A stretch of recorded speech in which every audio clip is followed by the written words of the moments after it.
Hello students and welcome back to my channel. So students, इस video में मैं आपको आपकी बुक फर्स्ट फ्लाइट की पहली पोम एक्सप्लेन करने जा रही हूँ। And the name of the poem is dust of snow and the poet of this poem is Robert Frost. तो चलिए स्टार्ट करते हैं explanation. So it is written here, the way a crow shook down on me the dust of snow from a hemlock tree. तो यहाँ पे दो word हैं जो हमें जानने हैं। First one is crow and the second one is hemlock tree. Crow का मतलब तो आप सबको ही पता है कि कौवा होता है, और हैमलॉक ट्री क्या होता है? It is a type of poisonous tree with white flowers. एक जहरीला पेड़ होता है जिसमें सफेद कलर के फूल होते हैं। तो यहाँ पे पोएट कह रहा है कि एक हैमलॉक ट्री है and one crow is sitting here. इस हैमलॉक ट्री पर एक क्रो बैठा हुआ है and the writer is poet is right here. So यहाँ पे जो कौवा है वो हिलता है और उसके हिलने की वजह से डस्ट ऑफ स्नो उसके ऊपर गिरती है। किसके ऊपर गिरती है? पोएट के ऊपर गिरती है। तो ये जो दो वर्ड है क्रो और हैमलॉक ट्री, क्योंकि ये जहरीला पेड़ है और क्रो को भी हम निगेटिव सेंस में लेते हैं, तो ये दोनों चीजें किस चीज को सिग्निफाई कर रही हैं? सैडनेस को सिग्निफाई कर रही हैं। सैडनेस, या फिर आप कह सकते हैं कि निगेटिविटी को सिग्निफाई कर रही हैं। तो अभी पहले पैराग्राफ में हमने देखा कि क्या सिग्निफाई हो रहा है? निगेटिविटी सिग्निफाई हो रही है। अब आगे देखते हैं कि आगे क्या होता है। Has given my heart a change of mood and saved some part of a day I had rued. So the word rued is written here and the meaning is held in regret. मतलब अफसोस में रहना। तो now अब उसके ऊपर dust of snow गिर जाती है और उसका मूड क्या हो जाता है? टोटली चेंज हो जाता है, बिल्कुल चेंज हो जाता है। और कहता है मेरा जो आगे का समय था वो रिग्रेट में रहने से बच गया है। तो आप देखिए कि यहाँ पे स्टार्टिंग में निगेटिविटी हो रही थी, सब चीज उसको लग रहा था, he was feeling very sad और उसको अच्छा नहीं फील हो रहा था। पर आफ्टर दैट एक स्नो के गिरने की वजह से उसका मूड क्या हो गया है? टोटली चेंज हो गया है। ऐसी सेम चीजें अगर आप अपनी रियल लाइफ से रिलेट करके देखें तो कभी कभी निगेटिव चीजें भी कुछ अच्छा चेंज करके चली जाती हैं, और वैसी ही सेम चीज रॉबर्ट फ्रॉस्ट के साथ भी यहाँ पे होती है। अगर इस पोम का हम सेंट्रल आइडिया जानने की कोशिश करें तो वो ये हो सकता है कि one may have worst day और time of his life but a little good thing can make it quite amazing. मतलब एक छोटी सी अच्छी चीज हो गई, जैसे कि यहाँ पे पोएट के साथ क्या अच्छा हुआ कि उसके ऊपर क्या गिरा? डस्ट ऑफ स्नो गिरी और उसका मूड क्या हो गया? टोटली चेंज हो गया। तो ऐसे ही सेम चीज हमारे साथ भी कभी कभी होता है कि पूरा हमें लगता है कि एवरीथिंग इज निगेटिव, कुछ अच्छा नहीं लग रहा है, पर जरा सी चीज की वजह से हमें बेटर फील होने लगता है। तो चलिए अब इसमें हम देख लेते हैं इस पोम में कि राइमिंग स्कीम क्या है इस पोम की। देखिए यहाँ पे वर्ड लिखा हुआ है क्रो और उसी से राइम करता हुआ वर्ड है स्नो।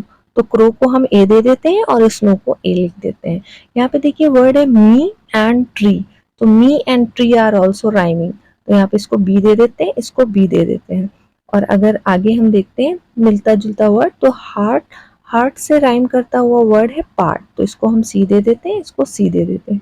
मूड से राइम करता हुआ वर्ड है रूड, तो मूड को डी दे देते हैं और रूड को भी डी दे देते हैं। तो अगर अब मैं कहूँ कि इसकी राइमिंग स्कीम क्या है इस पोम की, तो that will be A B C D and C D. तो ये है राइमिंग स्कीम इस पोम की।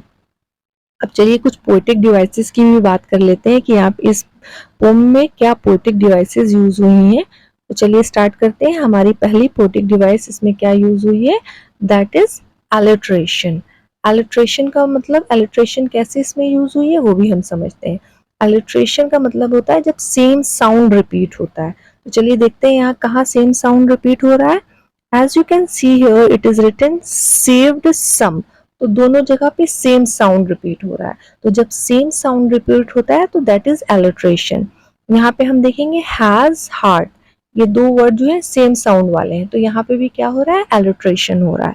अब आप उसे कहेंगे मैम हैज और हैड भी तो राइम हो रहा है, बट बेटा यहाँ पे एलिट्रेशन नहीं हो रहा है। क्यों नहीं एलिट्रेशन हो रहा है? क्योंकि एक लाइन में होना जरूरी है, इतनी दूर पर एलिट्रेशन वर्क नहीं करता है और यहाँ पर एलिट्रेशन नहीं हो रहा है। Next poetic device which you can see here is enjambment. enjambment कैसे होता है? आप अगर देखेंगे यहाँ पे हर लाइन के बाद किसी भी तरीके का या तो क्वेश्चन मार्क लगा हो या एक्सक्लेमेशन मार्क लगा हो या फुल स्टॉप हो, किसी भी तरीके का मार्क नहीं लगा हुआ है कहीं पर भी। तो जब किसी भी तरीके, जब लाइन चेंज होती है और किसी भी तरीके का पंक्चुएशन मार्क नहीं होता है तो वो enjambment होता है। और जो लास्ट हमारा इसमें यूज हो रही है पोएटिक डिवाइस वो है एसोनेंस। अब एसोनेंस क्या होता है? एसोनेंस और एलिट्रेशन समझ लीजिए एक दूसरे के रिलेटिव्स हैं। कैसे रिलेटिव्स हैं? एलिट्रेशन में मैंने आपको बताया था कि सेम साउंड रिपीट होता है, एसोनेंस में भी सेम साउंड रिपीट होता है, बट क्या होता है कि एसोनेंस में वोवेल साउंड हमारा रिपीट होता है। अब कैसे वोवेल साउंड रिपीट हो रहा है? चलिए इस लाइन को हम लेते हैं, शूक डाउन ऑन मी। तो यहाँ पे देखिएगा ओ साउंड जो है वो बहुत प्रोमिनेंट है और ओ हमारा क्या है? वोवेल है।